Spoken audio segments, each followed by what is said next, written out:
It is Wednesday night, February 15th, 2023. Brand new episode of the Kicking Out Podcast coming at you live on the Kicking Out Podcast YouTube channel and Twitter account. Give us a like, give us a subscribe, give us a follow at Kicking Out Pod if you haven't already.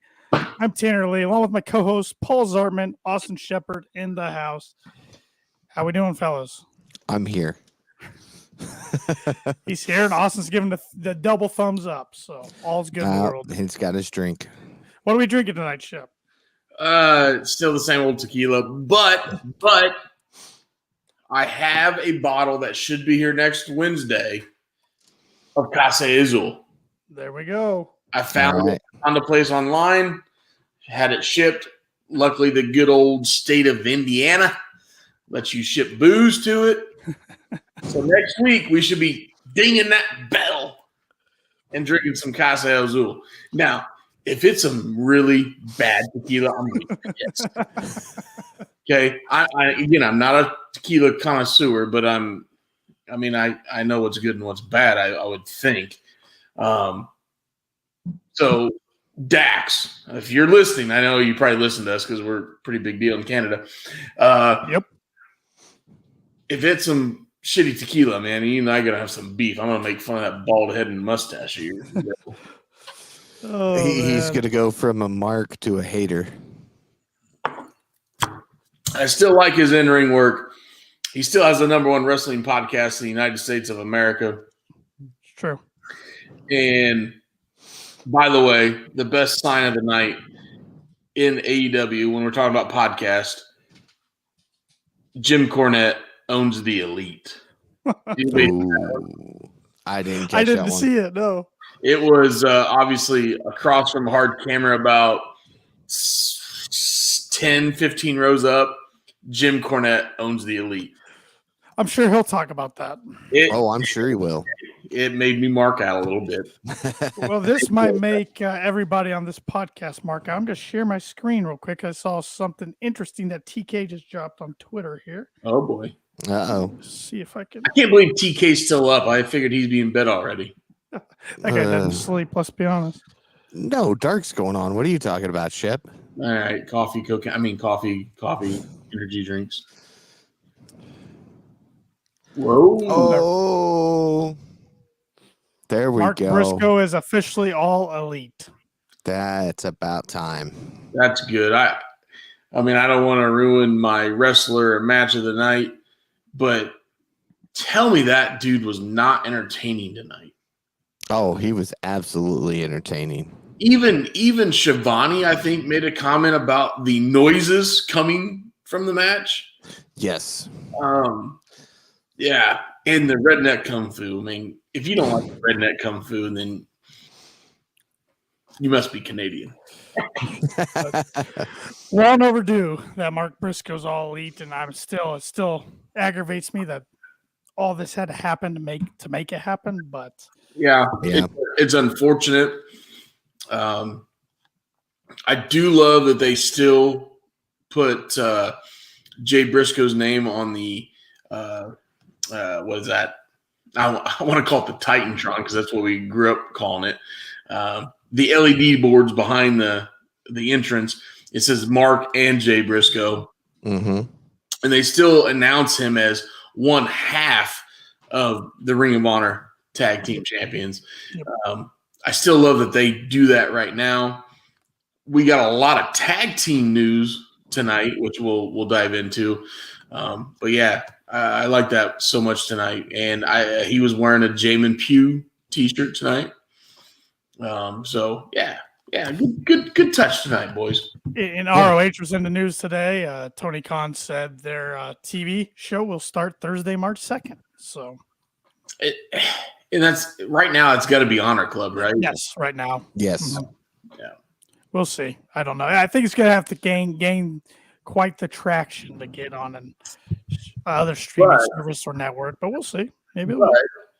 How much is the Honor Club right now a month? $9.99. Yeah. Where did that number come from? Huh? It actually works smooth. Yeah. But now you get how many years of library with the Honor Club? All of it. Years. Yeah. So and you get all the pay-per-views as well. Yeah, it's worth it. It's Yes, worth you do. Yeah, it's not for $10. Yep. So, well, Paul, you got the read tonight, or do I? You do. I do. Okay, I better What are bring you it up. talking about? Jeez, you slacker. I love that you guys always have the read. And I mean, you can read, Shep, if you want to. Well, I have dyslexia really bad. Well, I'll be off the pod the next 2 weeks. So I guess it's the lead week, right? Let's see here. Still opened with in a 8-way tag match. J. Sanjay Dutt, Satnam Singh versus the Acclaimed, Daddy Ass, and Orange Cassidy. First off, good for as my Wi-Fi is going in and out here. This is fantastic. You're making great faces, so we just let it go. That's all right. My router.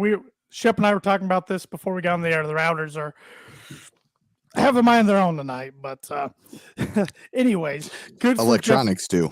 Good for Jeff Jarrett tonight for wanting to wrestle. Yes. Go through the match. He lost his dad, the late great Jerry Jarrett, yesterday.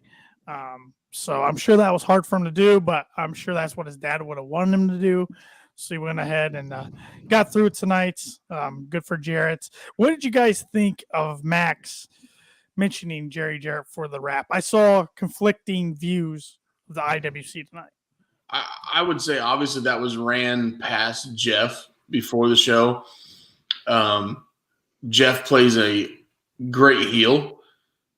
So I feel like they praised Jerry, gave him a little bit of respect, and then put the heel note on Jeff. So Jerry Jarrett's old school territory days, old school NWA days, I think that's exactly what you would want.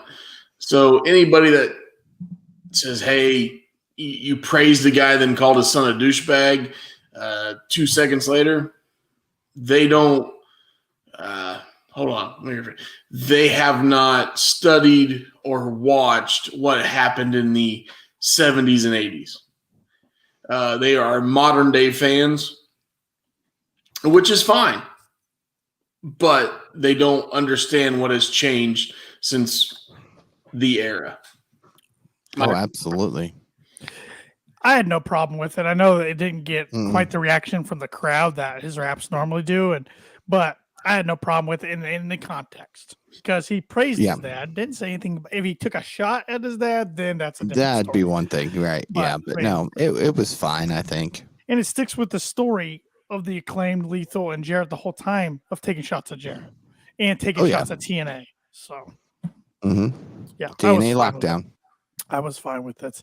This match was all right. Of course, it had a lot of comedy in it towards the end. The one thing that did bother me, and it was towards the end, was when Bowens finally hit. I don't even know what they call it. I'm going to call it the Nutcracker. I don't know what they called it off the top rope. I mean, how long?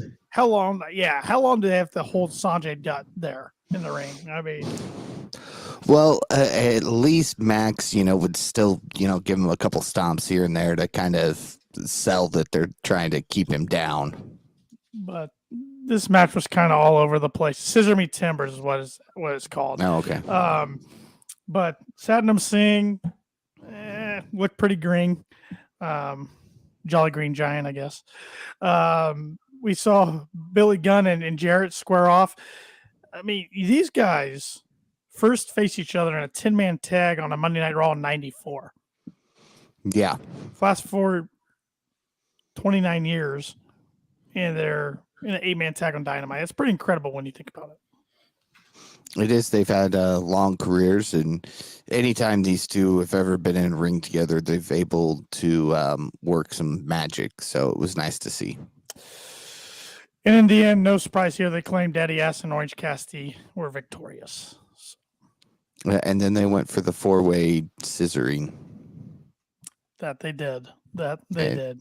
And I think Orange jammed his finger. Of course he did. Slow motion jamming. second on tonight. And I thought this match would be the main event. So I was kind of surprised this match was second on tonight's card. But that's Jon Moxley and Claudio Castagnoli against Roosh and Preston Vance in a Texas Tornado tag match. Yes, we are back to, instead of street fights, we're doing the name of the tornado tags. This was a fun one though. A lot of blood. It's a Moxley match, so what do you expect? Moxley gets busted open every match anymore, but Vance had a lot of color, but that's a throwback to their rivalry that they've had since the beginning, since Moxley bit Vance open and when he ripped up his mask, I don't know, a year or two ago. But I thought that was the last match Moxley had before he went to rehab. That's right. Yes. That's right. But I thought, who's the referee for this match?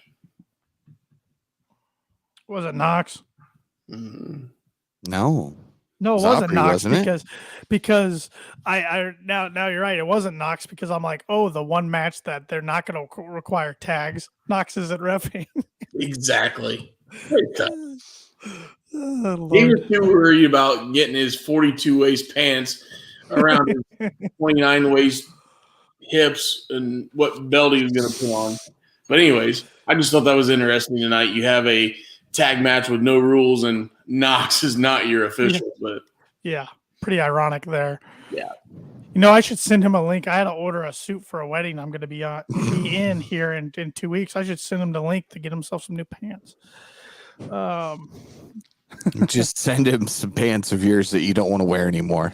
Not good. I did. You guys we're probably about the same size. Yeah, we got probably the same waist size. So. NC might be a little different. Tanner, correct. Correct. But I thought Preston was impressive in this match. I thought it was kind of a coming out party for him. Mm-hmm. Yeah, I think this is really the first match we've seen him on Dynamite since the mask came off. Yeah, he looks like $1 million. He looks like $1 million. Yeah.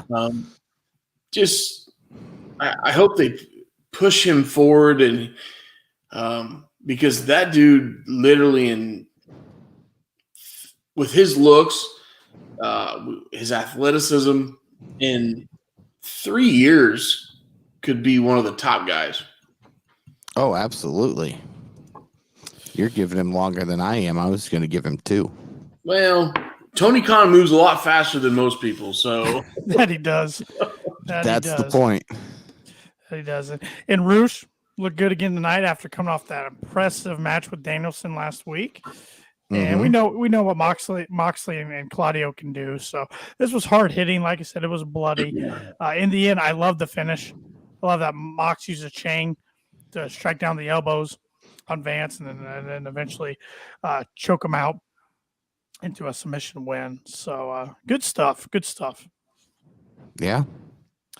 Do you guys think, and this is a poll I put up on our Twitter account, once again, if you're not following our Twitter, please do so at Kicking Out Pod. Do you think AEW uses too much blood week to week?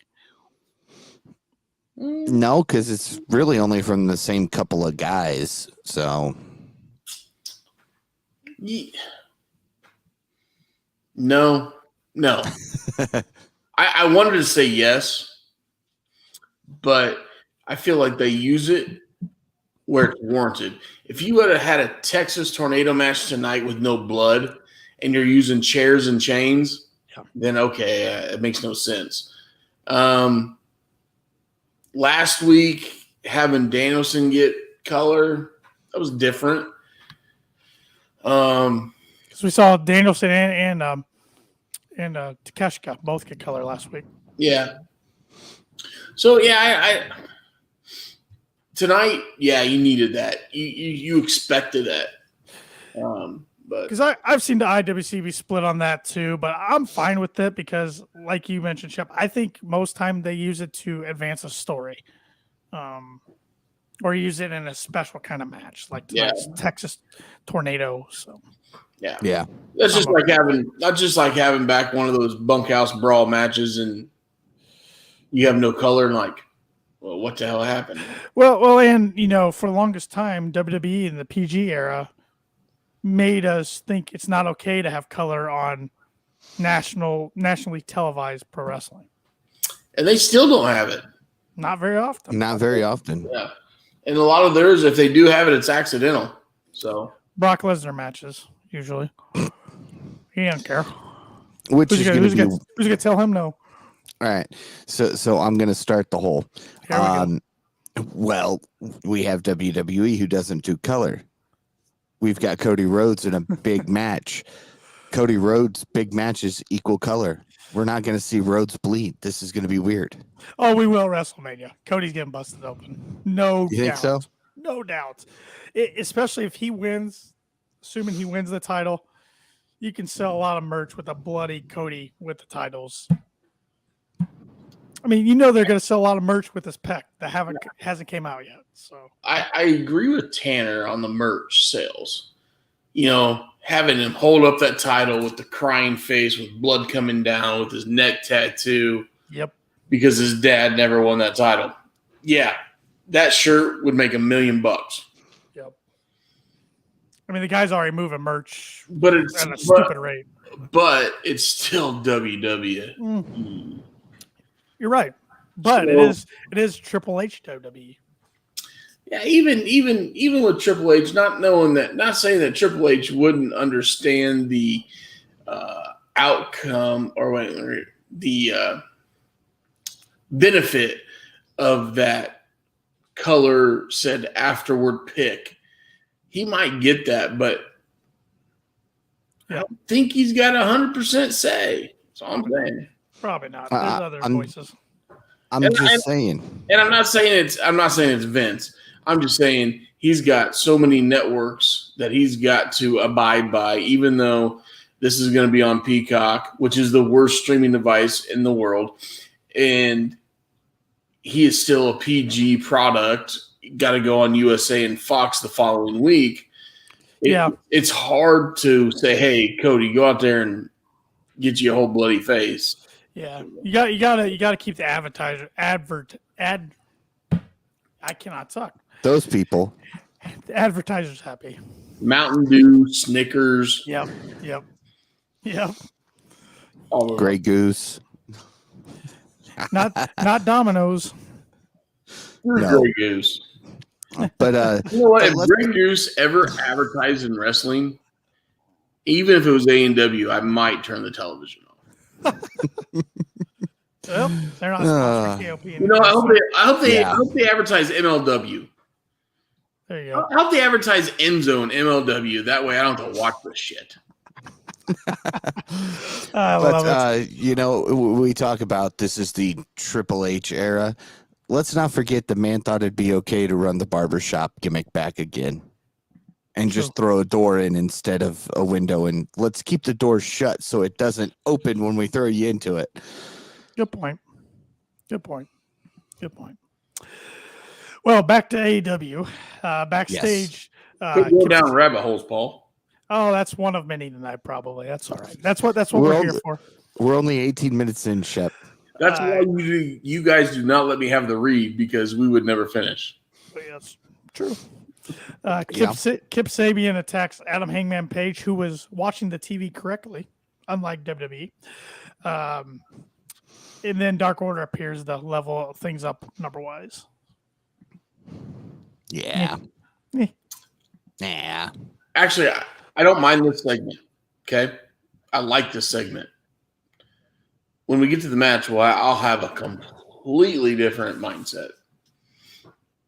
So, next. Okay. Yeah. Next was, spoiler alert, Shep's favorite match of the night, Josh Woods versus Mark Briscoe. So, still getting that ROH crossover, but it's not as much as we were, but still getting that ROH crossover. No surprise here. Excuse me, I'm fast forwarding too fast. Before that match, Jim Ross was shown sitting down with Wardlow. Thought this was one of the highlights of the show, to be honest. Jim Ross is good at this. I want to see more of this. I want to see the sit down interviews with Jim Ross. Wardlow gets real emotional, gets real deep here, tells a story that I wasn't aware of. I don't know if you guys were, but how Nope, he and his news to father me. were close from when he was born to 8 years old. And his father kind of went out of his life until he became a young adult, came back into his life, and then got stage 4 cancer, ended up passing away. But his father was able to come to his first independent wrestling events. And, after losing his father to cancer and seeing him in hospice in the bed, he decided he was going to grow out a beard and hair, like we've seen Wardlow the past few years. He said Joe knew this from being tag team partners. So when Joe took his hair, he took a lot from him, but that's going to be the last thing he takes from him. And Wardlow says that Joe survived every company and every monster, but he will not survive him. And we get the rematch for the TNT title in 2 weeks from Sunday at Revolution. Good stuff here. I liked it a lot. Love the backstage segment with Jim. I saw not marquee, but the ad for the match. Did I read that wrong? But they broadcasted both titles for this match. The graphic just says TNT Championship. Okay, maybe I looked at it right above Samoa Joe where it says ROH and TNT Championship, but I think, and I don't really care if I spoil my prediction here, but I think Wardlow will take the TNT title off of Joe, and then Joe will carry the ROH TV Championship into the new ROH programming. Makes sense. yeah. Because I know Fightful reported that at one time in December, Wardlow was supposed to give that title back. And then they did the kind of swerve and Darby took it off of him, which I don't know. The TNT booking of the booking of the TNT titles is so weird to me the last year. I don't know. It's a hot potato. I don't know. It is. It is. I mean, it kind of all started a year ago. Actually, a year ago today was when the news broke that Cody and Brandy Rhodes were not re-signing with AEW. A year ago today. That's Didn't kind of realize they did that on your birthday. They did. Yep. Last year. I was in Florida and I remember getting a report on my phone. I'm like, oh, holy crap. Didn't see that coming. So, all right, back to Dynamite again. Josh Woods against Mark Briscoe. Like we talked about at the top of the show, this was a fun one. It's good to see Briscoe back on AEW television again, rekindling an old ROH rivalry with Josh Woods. Mark Sterling, of course, is involved. But Mark gets the win in the end, hitting a Death Valley driver as he follows it with a froggy bow. And then he gives a nice message to Jay up in the heavens. So, well, interesting fact, I didn't know this. One of the last matches when it was true ROH, the Josh Woods and a partner, which, if I remember correctly, his partner was Silas. Silas, whatever the hell his name, Silas Young. Silas Young. They were partners for a while, but they made a comment that Josh Woods was in a tag team and they defeated the Briscoes. Yes, and actually, they went on to say that Woods got the pin over Jay. Over Jay, yeah, okay. Yeah. I don't know who Woods' partner was, but I'm just throwing it out there that I know him and Silas Young were working together there for a while. So yeah, kind of like a little nostalgia coming back, and Mark getting the win over him. I love the promo last week when they got face to face and he goes, "Oh, Woodsy. I love that. His promos, I know people are going to say they're cheesy, but they're authentic. They're great. They're so damn entertaining. Exactly. And that's what we watch this stuff for, is to be entertained, and he does it. I know sometimes he can be cheesy. But yeah. I mean, the guy has the first 4 teeth are out of his face. He smiles and he loves it. He don't care. Yep. So. Yeah. So I had an interesting theory, but I'm not going to get into it yet. I'm going to wait till later on. Okay. All right. Well, I have a feeling I know where this is going to go, Paul. Oh, do you? I'm guessing it has to do with the tag team turmoil that we're going to have for the next 2 weeks. Nope. And Mark, okay. All right. Nope. Keep us guessing, Paul. Keep us guessing. Yeah. Then backstage, Renee Paquette shown with Adam Cole, baby, who doesn't love seeing Adam Cole back on TV? Everybody misses Adam Cole. Said he's been great. Couldn't be happier to be back on the road. He's a little discouraged as he can see the ring, but he has learned to celebrate many victories, like his eye not twitching or not feeling like he needs to throw up every time he's in the car, which I think that's stuff he actually really went through, it sounds like, from everything I've read. He said there's so many chapters to his story that he hasn't explored yet, but soon he'll be able to. He looks at the roster and thinks it has never been better. He knows he needs to be prepared when he does return. He has a few ideas of who he wants to step into the ring with. It'll be good for AEW, and it'll be good for Adam Cole. Any guesses? No, I don't have any, but this almost seemed like a babyface promo. Oh, I think he's definitely a baby now that he's back.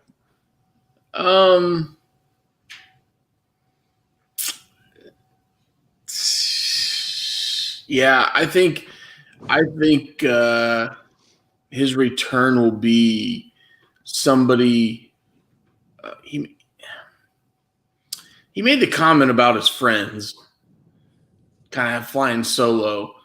So, and I've watched his progress on social media. Man, I could see him coming back as Kyle O'Reilly. I think he's too far, unless they're bluffing. It looks like he's got a long recovery.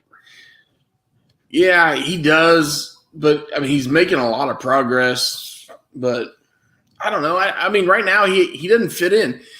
If you want him to go against the Elite, which would be natural, the Elite's completely on another page right now with the Trios champion. Mm-hmm. Mm-hmm. Okay, so they're out, and who else does he have any story with?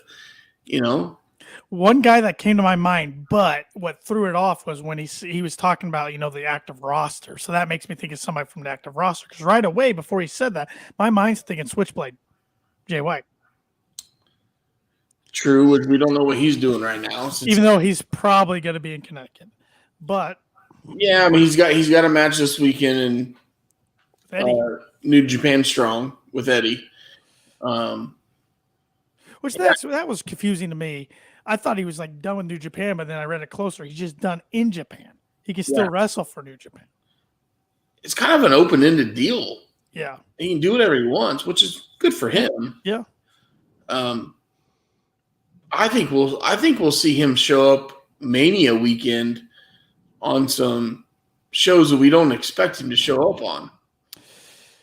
I'm selfishly hoping he doesn't go to WWE. I mean, I think he will, but selfishly, I'm hoping he doesn't. I don't see him fitting in. I don't see him fitting in. His and I love New Japan for this part. Those after match promos where they're drinking beer and saying what's on their mind. I mean, those things are uncensored, R-rated, mm-hmm. and to me they feel real. Mm-hmm. Oh yeah, you can't do that in Connecticut. Well, no. and the thing I worry about him, and I think he's a bigger star than this guy I'm going to talk about, but you look at Bronson Reed right now in WWE. I mean, he was a guy who beat Okada over in Japan. He came out last night, no pop, no reaction. Yeah, I saw that. Dead. So I'm afraid Jay White might get that, whereas if he goes to AEW or somewhere similar, their fan base is going to be more familiar with them. Yeah. I don't know. But I don't know. I mean, the NXT champion got booed last night. Yeah, Braun Breaker did. A year ago, he couldn't do no wrong. Yeah, so I think Jay White knows better. Let's put it that way. I think he knows better. Unless he is just completely blinded by the money. And not saying Tony won't pay him, but unless he's blinded by the money, he knows better. Mm-hmm. Okay, so look on the active roster. One guy that comes to my mind is Pac. I don't know, just because he's not involved with anything right now, that could be a good match. Yeah. And it got even more confusing tonight with the Lucha Bros running down for the save in Mark's match. Yes. I forgot to mention that. Thank you for bringing that up. I knew we'd have a chance at some point. So do the Lucha Bros drop Pac because he goes after Jay White? They pick up Mark Briscoe and go after the Trios Championships? Man, that'd be fun. Close, but I have something similar to that, but on a whole different level. All right, yeah, you're waiting for it. We're just waiting for it, Paul. FTR, Mark, Trios. They've got the history Against the Death Triangle? Against the Death Triangle, against the Elite, against anybody in the Trios division. Those three have such chemistry together, as we've seen from the matches that they've put on. I think if they move him back into anything tag team, it's got to be with somebody from FTR or just move him into Trios with FTR. So why did the Lucha Bros save Mark tonight? Because they have heat with the guys they attacked. I don't know. But they don't. I know. The commentary tried to make you believe they did. Yeah. I mean, man, it makes sense to think if Jay White comes, he can take the time of Pac, and then Lucha Bros are just left out here and they need help. And they're just a random single hanging around and he owes them a favor because he saved them. Yeah. I don't know. I like the idea, Paul. I don't think they're going to go that route, though. Probably not. Like I said, it's a long shot, but you know what? It's my crazy random theory of the night. But I got some thoughts on FTR when we get to the tag team talk. Up next, MJF comes to the ring. Ovation of boos. He was doing a lot of stuff on picture-in-picture. I don't know if you guys caught that or not, but he was really giving it to the crowd. It's amazing. This guy just a couple months ago, November, was on the good side of the crowd, or at least getting there. And now he's back to being booed everywhere he goes. Full-blown heel. Best the company's got to offer, heel-wise. Oh, yeah. Because he knows how to get under their skin. Knows how to get the heat. He's a jerk. He's an asshole. Yes, he is. You know, he says the right things. Now, that being said, he needs to wrestle. You know, they keep saying he's contractually obligated to show up on the show. Mm-hmm. We had a match last week with Takeshita. Great match. Great match. Now we can go a couple, 2-3 weeks here.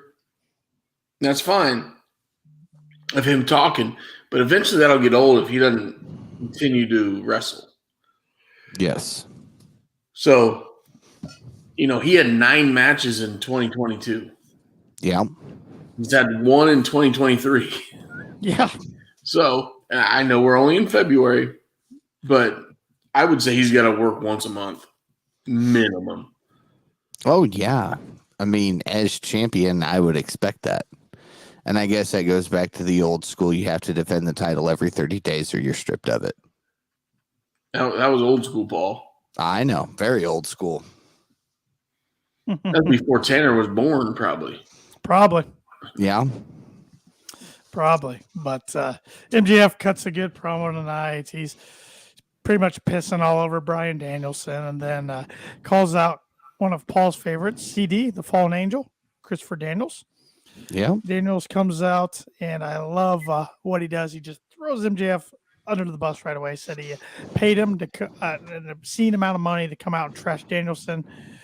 And there was a time he would have taken the money and buried Danielson for hours, but that's not the man he is. Daniel said the truth is that Danielson will knock MJF's dick in the dirt. That's a line that AEW loves to use for whatever Yeah. reason. They've used it many times. Daniels goes on to talk about how Danielson helped create ROH, and he points out how ROH, without Danielson, without ROH, there might not be an AEW, and wouldn't be an MJF, yada yada yada. Daniel says MJF hates Danielson because he is what MJF wishes he could be, as he's the best in the world, while MJF's a fraud. A lot of best in the world comments here. Of course, the IWC is like, oh, Punk, CM Punk. I didn't really think that. I just thought it was part of the story here. However, the champion has heard enough, and he smashes the microphone out of his hands, which leads to Daniel slapping the crap out of MJF. But MJF hits a low blow before locking in Saw the Earth until Danielson hits the ring to chase off MJF. Yet again, every week, Danielson makes MJF run away. Mm-hmm. Yeah. Yeah. Did anybody notice, and I don't know if this is a permanent thing or he's wearing some type of contact lens, and I know it goes back ways ago, the bloodshot eye of Daniel or Christopher. Is that 100%? It's like, is that for life? I think so. I think so. Like, love it. He says he can see out of it and everything, but man, it looks gnarly. Yeah. Oh yeah, and if it's a contact, he's wearing it everywhere he goes. Yeah, I mean, he had that at Warrior Wrestling in South Bend. It looked awful. I mean, that was early 2021 Daily's Place era against the Young Bucks. It was from Nick Jackson or Matt Jackson. I think Nick. He didn't boot him to the face. Yeah. So, I mean, I guess I don't know. I'm not a doctor. I'm not an eye doctor, but yeah, it was gnarly for sure. Mm-hmm. That stood out to me in that whole promo. Not saying both guys were bad, but that's what stood out to me was the eye.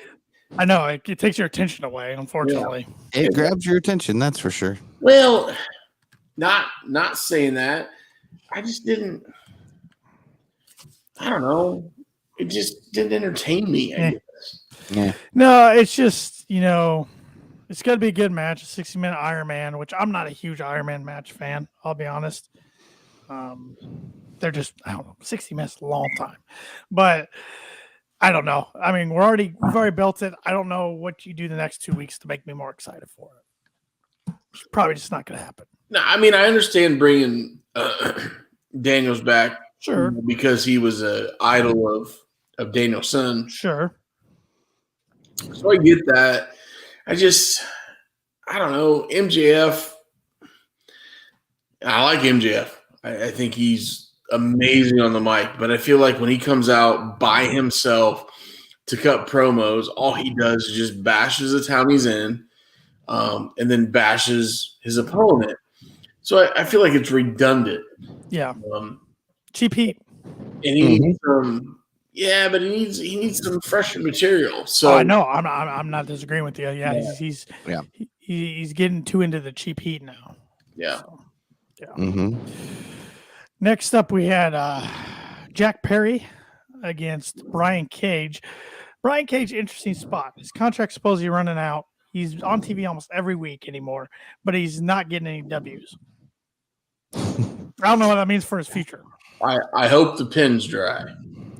I mean, he's a trios champ in ROH right now, so yeah. Pin's dry. Does he go over to ROH full time? Nope. Dalton Castle and the boys take them belts off the next pay-per-view, and he rides off in the sunset. Very well could. Very well could. And we'll cheers to that.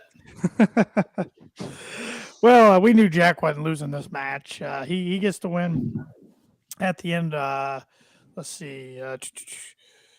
He hits a crucifix bomb and an elbow to the back of the head and roll up. So didn't take Cage down, just gets one with the roll up. He's doing the flashing the title, like he's ready to go after a title, but as he heads up the ramp, not the ring, some music hits that we haven't heard in a while. That's the music of Christian Cage. He appears. Zero pop. Yeah. It's like, all right, There's Christian. I expected Luchasaurus to come out when Jack Perry charged Christian, but that wasn't the case. Christian pepper sprayed him or sprayed him with something. And then he showed that his arm's perfectly fine and hit a kill switch on the ramp. So that's a match we'll be getting at Revolution. Oh, yeah. Yeah, and did I see a week or two ago that Luchasaurus is getting sued over his mask? Yeah, I read that too. Briefly read it. Something I don't even know who's suing him, to be honest. So that could keep, I mean, if that's literally tied up in the courts, that could keep that dude off of TV for a while, unless they debut him without a mask, which would not fit his character at all. You'd have to rework him completely. Yeah. We haven't seen him since All Out. Yeah. They had that cage match kick off the show, and we haven't seen him since. Been a while. Yeah. Because I think it's just probably the mask thing. I don't think he's injured, but there's a lot of guys that on the roster. I don't know why they're not on TV. Miro, Lance Archer. I don't know. Because they're nothing against those guys. Mm-hmm. And I think Miro more than Lance Archer, okay? Yeah. I could be entertained by them. But at one point in time, I mean, Miro was in a freaking arcade death match. That was stupid. The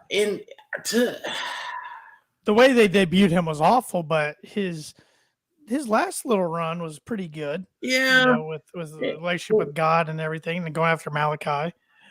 And then Archer, I love that he went over and did the G1. Yeah. Good for him.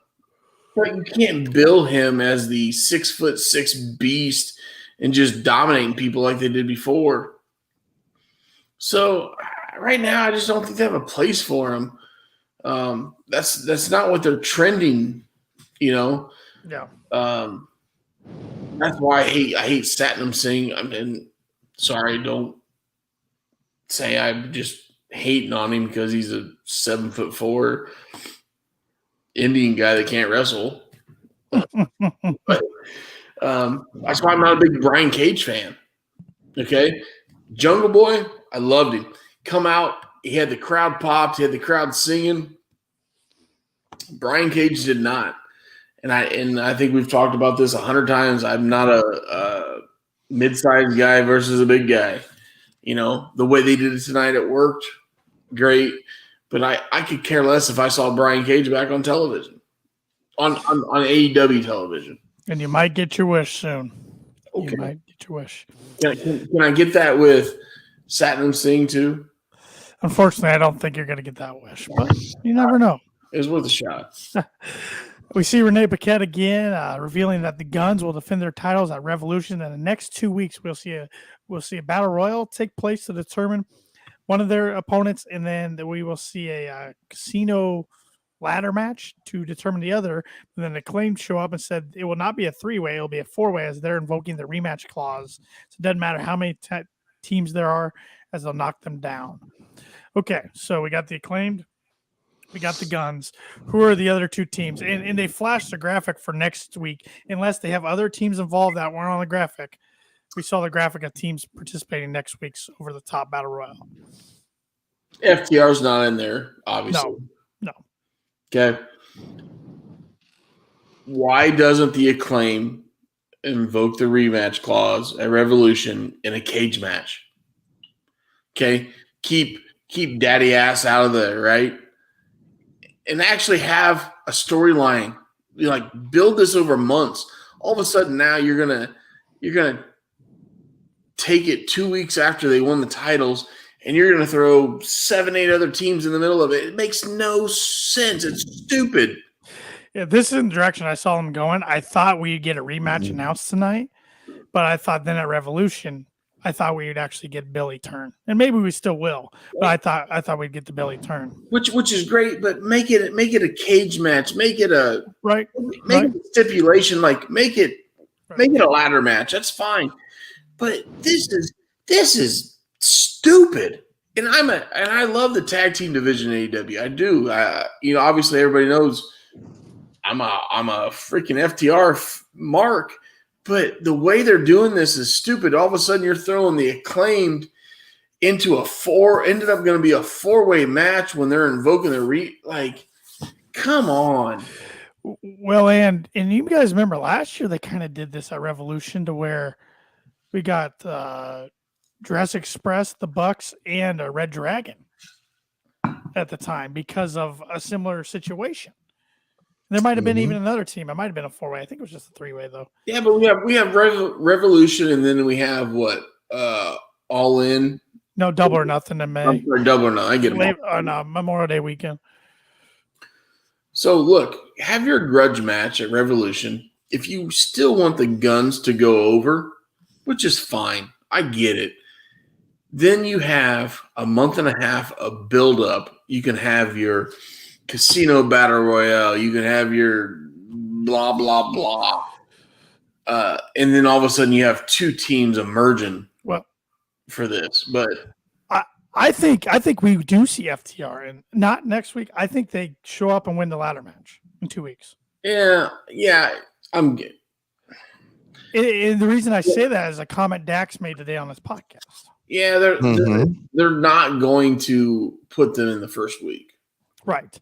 And Dax said, if we were to show up before April, that'd be great if that's what Tony wants. Right when he said that today, even before tonight's episode, I thought they're coming back. Yeah. At least, who knows what's going to happen after their contracts expire, but they're coming back.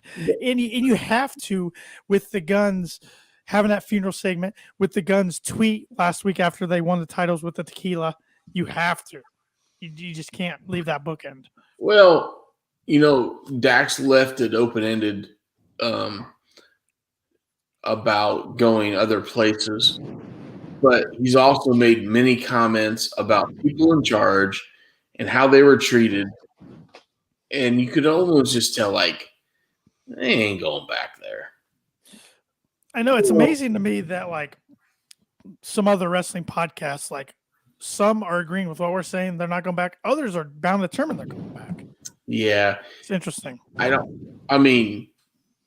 Going back to the first or second podcast of Dax, money is not a driving force. Right. Even though they're 38 and 39 years old, money is not a driving force, those guys. Right. So, right. Yeah. Okay. Even if they don't go to AEW, I can see them showing up in AAA and New Japan and probably getting pretty hefty booking fees and being fine. Yep. But, nah.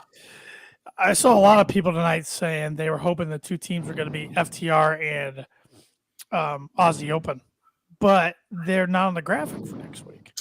So, well,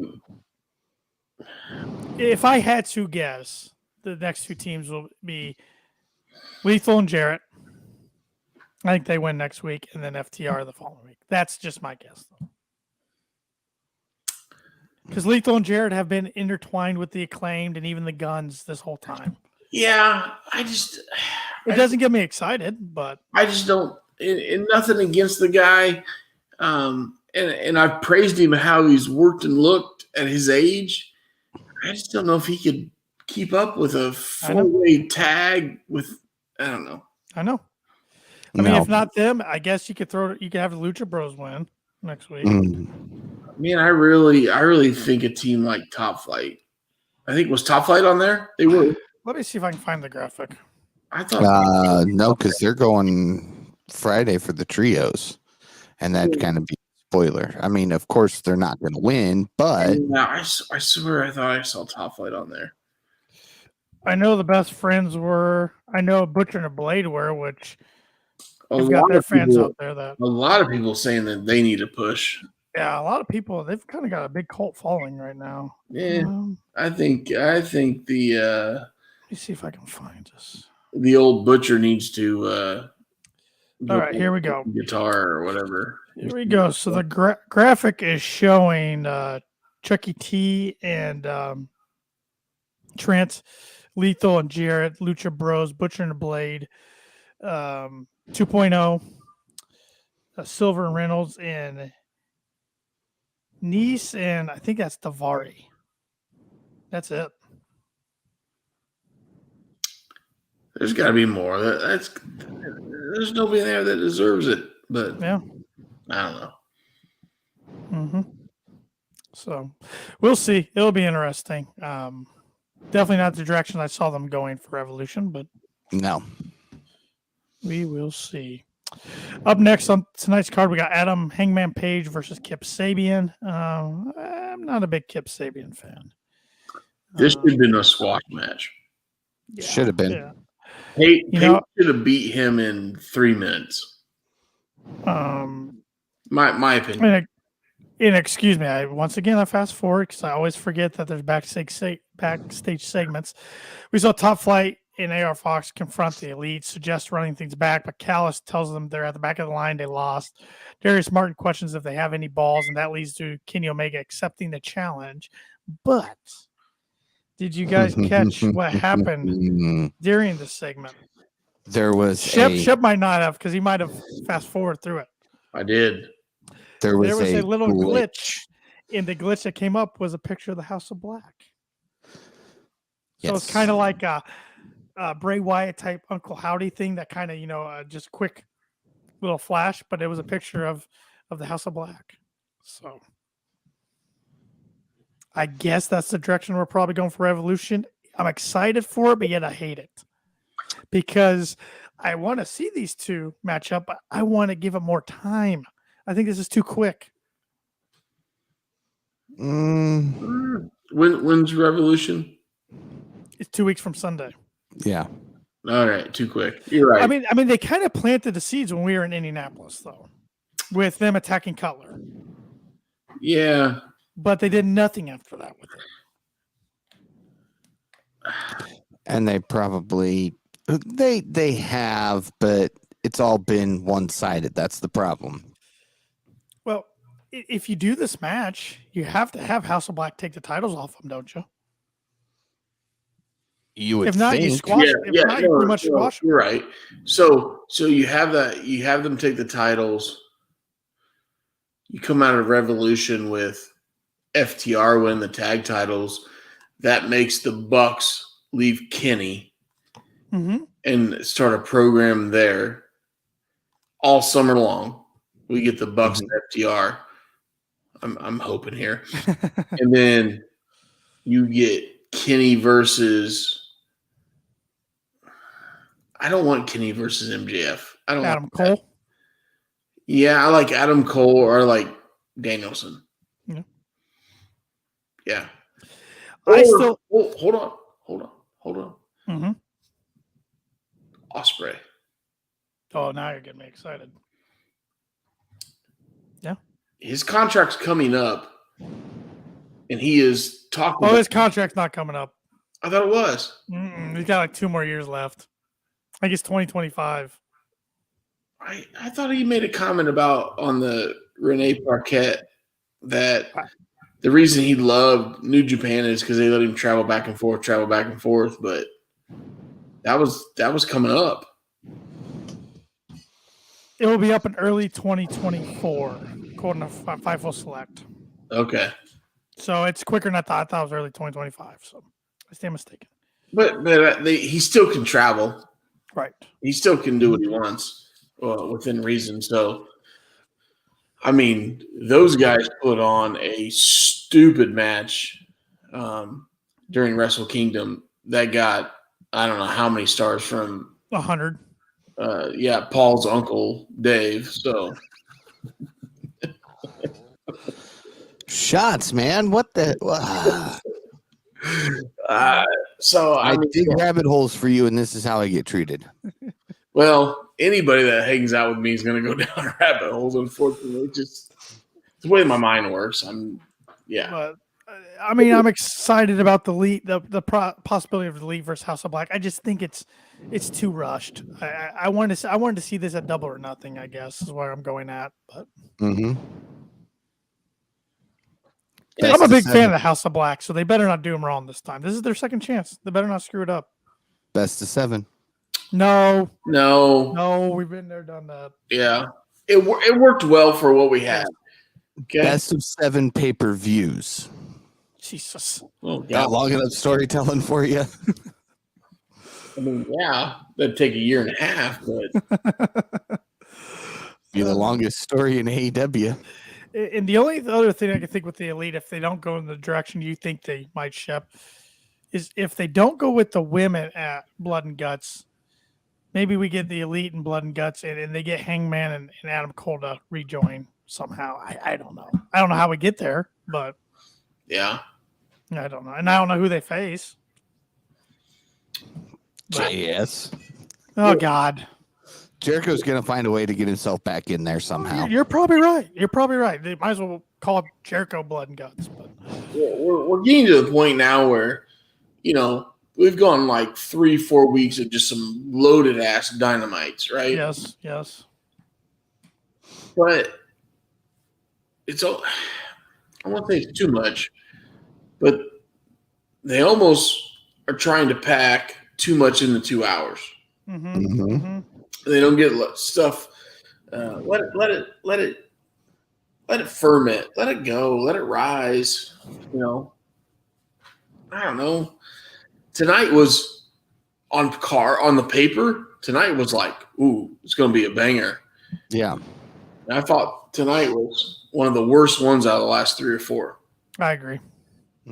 I agree. Hangman ends up getting a win over Kip Sabian. He hit powerbomb, but it wasn't enough to get the win. He follows up with a lariat and a dead eye, and that got it done. After the match, though, Moxley, Wheeler, and Claudio come to the ring. Moxley says they don't have unfinished business because he pinned Page a few weeks ago.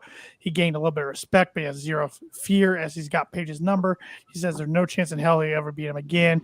He should let it go. Page says he doesn't think things end with a roll-up. He thinks things end only when one's is the last man standing. He thinks it ends at Revolution. Moxley says he's hoping that Page would go down this dark alley, and he hoped Page would have no friends to talk him out of it. That leads Dark Order to appearing. Evil Uno, Reynolds, and Silver. Says they've had his back through and through. Page requested that they didn't do this, so Uno tells them that they're not afraid of Moxley. Shoves Moxley in the face. Moxley tells Page Revolution, Texas Death, as he looks past Evil Uno. I like what I saw out of Evil Uno in the Dark Order tonight. A little different side of them. Let's bring Dark Order back as not a comedy gimmick. This was a step in the right direction. Yes, I agree. I'm 100% okay with that. These three, Hangman and maybe Colt, still doing that. Not sure if he's going to join Thing or not. Leave it at them. Yeah. Let them run wild. Seriously, this time though. John Silver, especially on BTE, he's a comedy act. I love his work in the ring. He doesn't get a lot of TV time at all. But Johnny Hungry can play. Yes, he Johnny can. Hungry. Yeah. So and Evil Uno tonight, man. Aggressive. Yeah, which I liked. In the suit too. That's a badass purple suit, by the way. Yeah, well, we haven't seen the suit. He never had the suit because it was a cult before, and then Brody joined, and then Brody took over and wore the suit. Yeah. I go back to you said BTE. I did like Monday though. Them trying to recruit Wardlow and the Batista Wardlow thing, that was pretty good. That was one of the better bits comedic bits they've done in a while. So we then saw the JS backstage. Jericho says there will not be another match with Ricky Starks as he is beneath his level. Daniel Garcia says he'll prove that Ricky Starks is a fraud this Friday. We're getting Starks and Jericho again at Revolution. Yep. Because it started like back in November. That's what Jericho feuds do. They run forever. But why does Jericho look like he's back in 2003 all of a sudden? Why does the guy look like he went back in time 20 years? Like something with his face. Yeah, that must be. I mean, something. I don't know. He totally different. He shaved to become Jerichohausen or Jerichohausen. You're right. However You're right. And they lost. So he had to go all baby face there. So for the face paint. Good call. But yeah, Starks will get that win at Revolution. That's how. And Jericho does his feuds right. He builds up the younger talent. And And then Shep's favorite part of the show, Stokely Hathaway appears, and it's revealed that Hook is suspended pending an investigation for attacking Stokely Hathaway. Yeah. Pretty much. The Not cast. doing much for me, though. No Big Bill sighting, The though. cast. No, he did it, not me. The cast kind of gave me that Cowboy Bob feel for a second. Yeah. Like if they did it right, they could use this as kind of a Cowboy Bob Orton gimmick. Don't completely rip it off, obviously, because he won't be wrestling with it, but help get a couple wins over with it. And I'll tell you what's been long-term storytelling at AEW, but it's mostly been on Dark and Elevations, Matt Hardy and Ethan Page. Yeah. We saw a little bit of it on Dynamite recently, but that's got to be coming up to an end soon, I would think. That could be the opening of Elevation or Revolution. Sorry, That'd be a good spot for it. Could be an opening match for Elevation too, so you're not wrong, Shep. Yeah, that's the thing with ROH now going to be on Thursdays. You have some sort of AEW programming Monday through Friday now. Mm-hmm. Dark on Mondays, Elevation on Tuesdays, Dynamite on Wednesday, ROH on Thursday, and Rampage on Friday. Gee, I think TK set it up that way. TK didn't like to rest. No, he does not. He'd have to stop drinking as much coffee.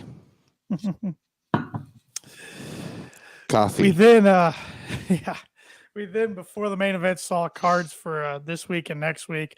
I don't see the cards, so I'm trying to remember off the top of my head. I know Jade Cargill is defending her TBS championship. We got Starks and Garcia on Friday. We have Swerve and Dustin Rhodes on Friday.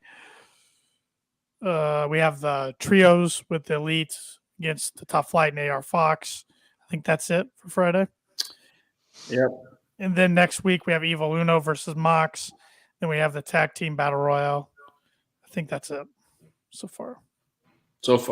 Which they said we'll get more matches for Dynamite on Friday. Right, that's what they like to do anymore. Yeah, that's their newest gimmick. Special starts the time 7:00. It's Rampage's slam dunk because of the NBA All-Star festivities. So. Yeah, which is why we got that theme song again that Shep loves so much. It is a great theme song. It's being overused though. It's getting a little stale. I mean, the NBA All-Star game is getting about as bad as the NFL Pro Bowl. So at least the Pro Bowl went to flag. They just kind of gave up. They recognized. They pretty much gave up. So, well, even the MLB one, it doesn't even mean anything anymore since they took the World Series home field advantage stipulation out of it. So, well, these All-Star games are nothing anymore. We then got the main event, women's main event, Britt Baker versus Toni Storm versus Ruby Soho, match we were supposed to get a few weeks ago. Of course, you got the story of the AEW Originals versus the Outsiders versus Ruby kind of in the middle. Before the match, Saraya and Toni Storm drag a fan with Britt Baker's sign over the barricade, and they look to spray paint her until Ruby Soho's music hits. When the match begins, Britt Baker immediately goes after Storm. She ends up being pushed into a punch from Soho. This goes back and forth. We see Saraya get involved. We see Toni Storm take out Jamie Hayter at ringside. We see Saraya spray paint Toni Storm's ass with a green L, and Toni Storm do the stink face Rikishi style to Britt Baker.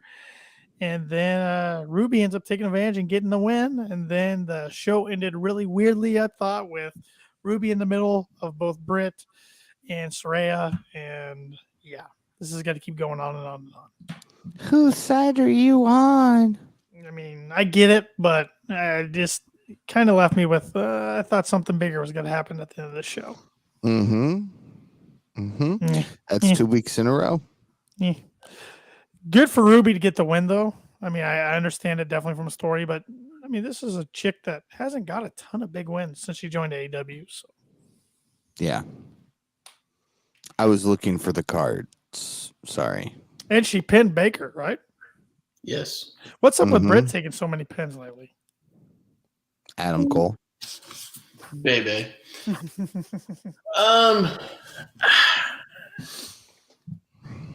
I really think eventually you're going to get a ex WWE faction versus AEW. Yep. I think you're going to have Mercedes Moné involved eventually, aka Sasha Banks, after her New Japan match this Saturday, right? Yep, for the title. This Yep, is San Saturday. Jose. So,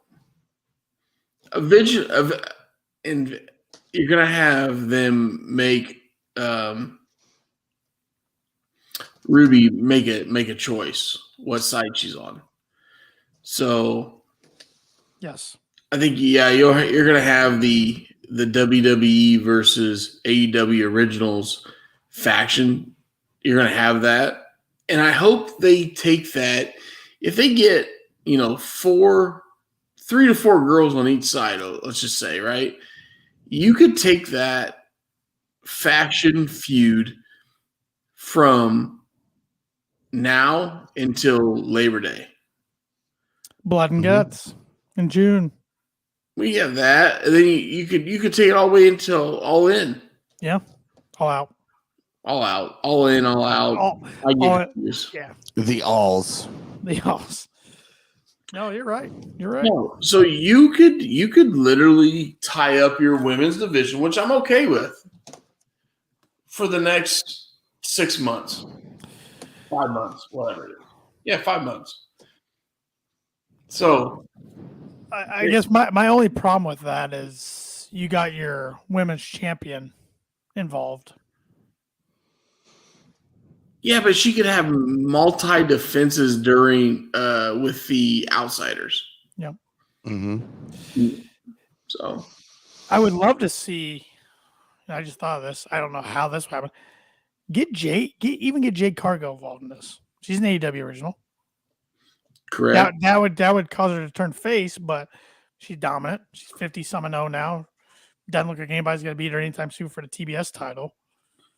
I don't know if that's doing any good. You have a Tiffany Fatu who took the WWE off her Twitter handle 2 weeks ago. Yeah. Last week or whatever. Mm-hmm. You have some possibilities to bring in outside talent against your original talent. So, well, and I know Tony hasn't signed a lot of new talent lately, but it is coming up on contract renewal season. So we might see some people, Brian Cage, for instance, off the top of my head, not re-sign with the company, and then maybe he could sign some new talent. Brian Cage would look great in MLW versus Enzo. I don't know about you guys. I just hope the Elite signs sooner rather than later. So the longer that drags out, They're not going anywhere. I wouldn't think, but I never thought Cody would go anywhere either. So Yeah, well. But another reason you were asking, and I let Shep do his rambling here, and mine won't be as long.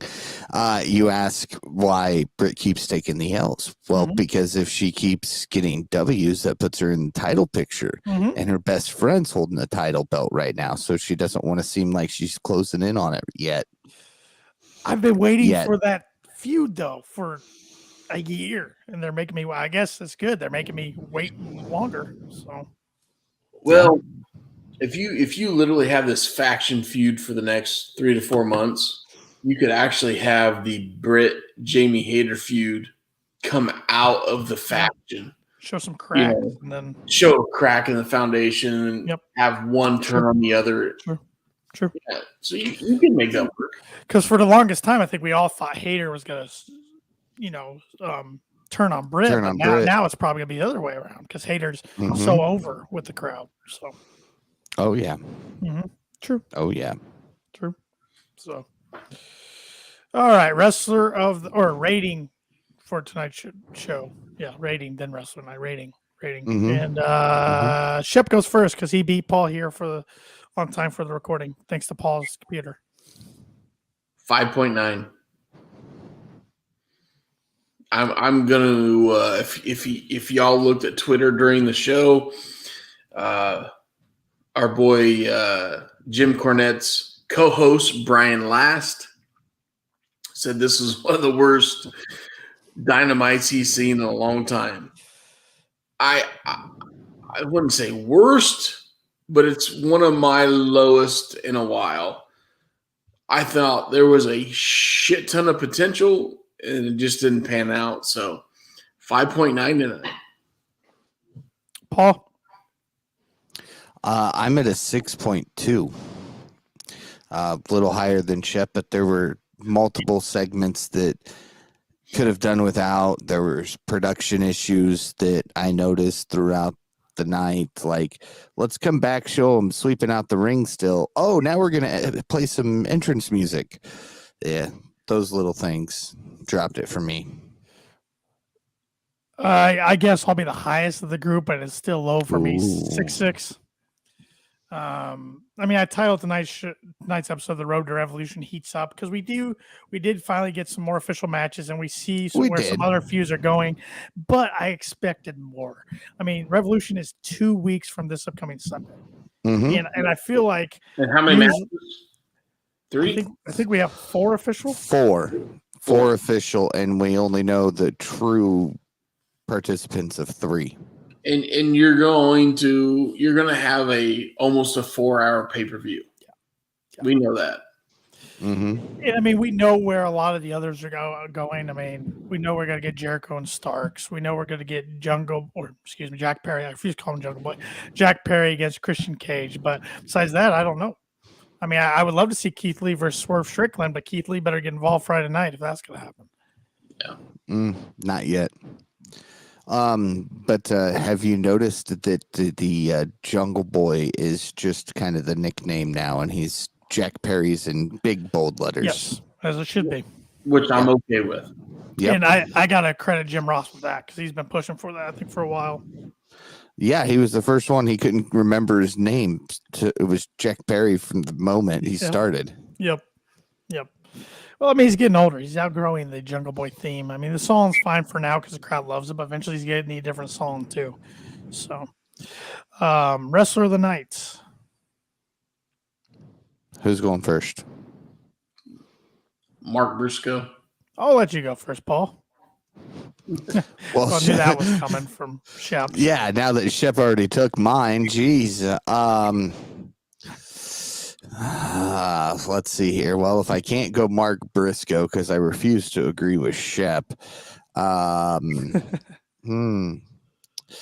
gonna go Jeff Jarrett just for being willing to come out there, just over 24 hours after losing his dad. You could see it in his face that he'd been crying. His eyes were a little swollen, but he still went out there and put on a hell of a performance. I like that one. That's a good one. But yeah, that'll work. I'm going to go with Preston Vance. I forget what they call him now. Preston Vance. Something else. Yeah. Yeah, but I thought, I liked his strong performance tonight. Kind of put a bow on his little mini feud with Moxley over the last year or so. So, yeah. Mm-hmm. Yeah. I don't know what they call him either, but he's Preston Vance. That's that. Yeah. I actually, after I said Preston Vance, I'm like, oh, yeah, he's got a different name now. But I don't know what it is. Commentary called him Vance, so I'm going Vance. At least I didn't call him 10. I know that much. You could say he's the perfect 10. No. Oh, wait, that's another guy. That's another guy. Speaking of the other guy, I listened to some Cody Rhodes interviews. He did a bunch of media stuff in New York on Monday. And he did. I learned that Sean Spears is his daughter's godfather. So they're still tight. But Sean Spears is not signed to AEW, right? I think he still is. He's just away because him and Cassie had a baby. So he put a Twitter feed out that he's accepting booking. Oh, really? No, maybe he's not. Well, he would be one that his contract would probably be up. Probably. And it was one of those that went unnoticed, and so they just kind of, all right. Last time he showed up on AEW television, he got a huge pop because it was in front of a Canadian crowd, and he was a babyface. And they did the FTR perfect and 10. Wardlow. It was just missing MJF from the Pinnacle. Does that count? Not really. You're in Canada. Not really. No. Count. Yes, because the Canadians love KOP. I thought he meant does it count for his one-off just appearance without wrestling? Oh. I'm saying, does it count because he was out of the States? He's in Canada. Canadians love me, we found out.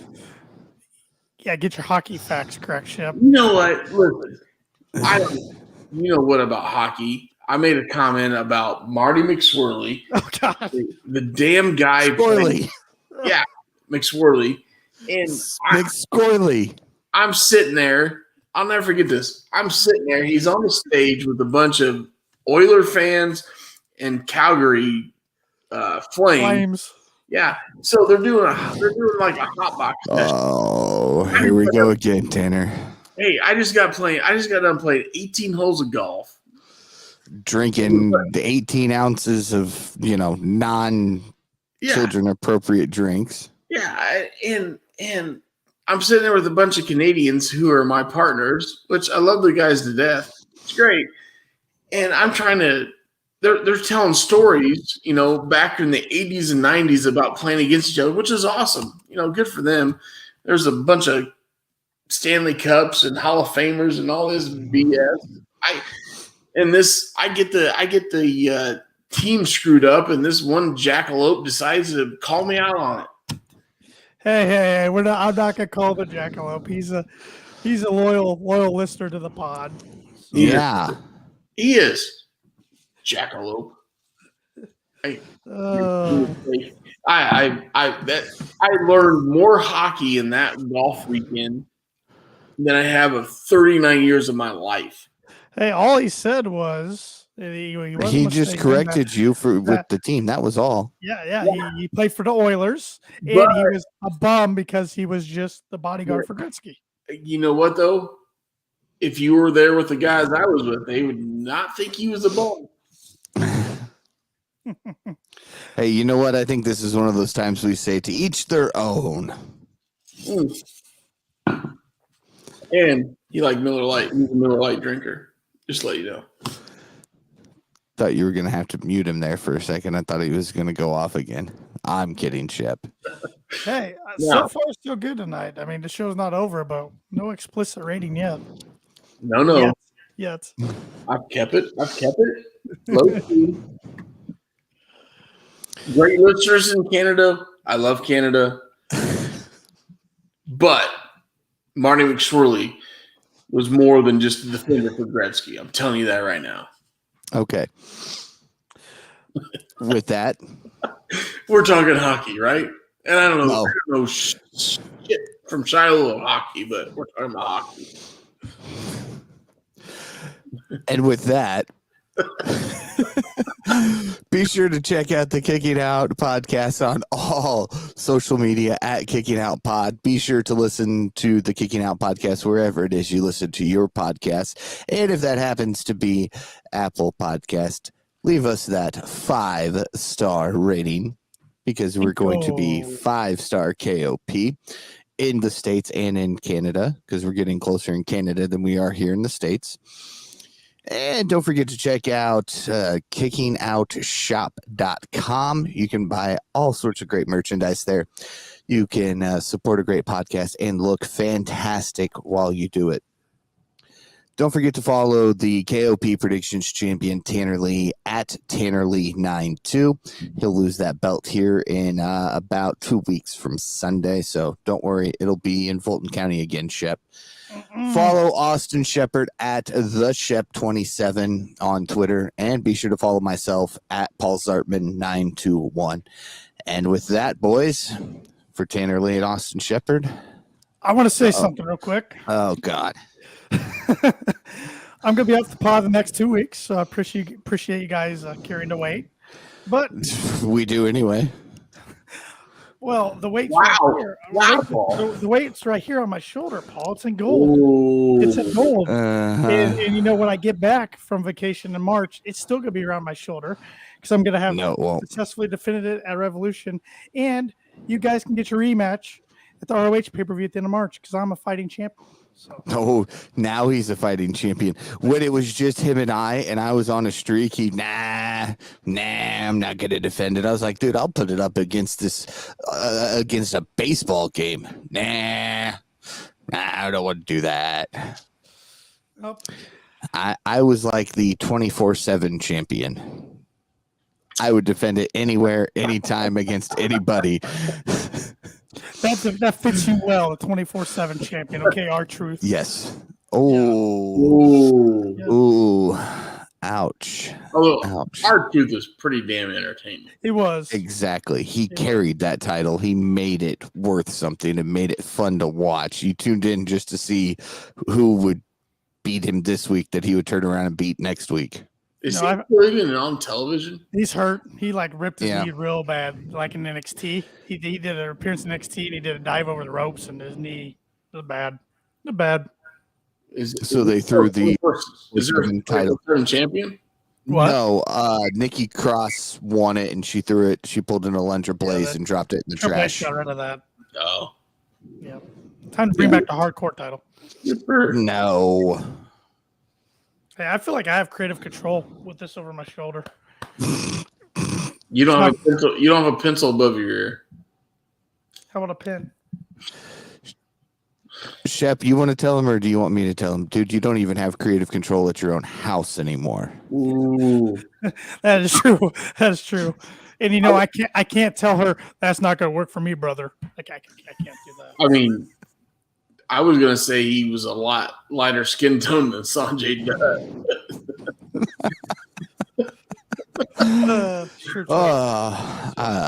All right. And now for Tanner Lee and Austin Shepard, I'm Paul Zartman. Join Austin and I again next week as we kick out yet another podcast without the loser Tanner. See you in March. Still a champ. Nope.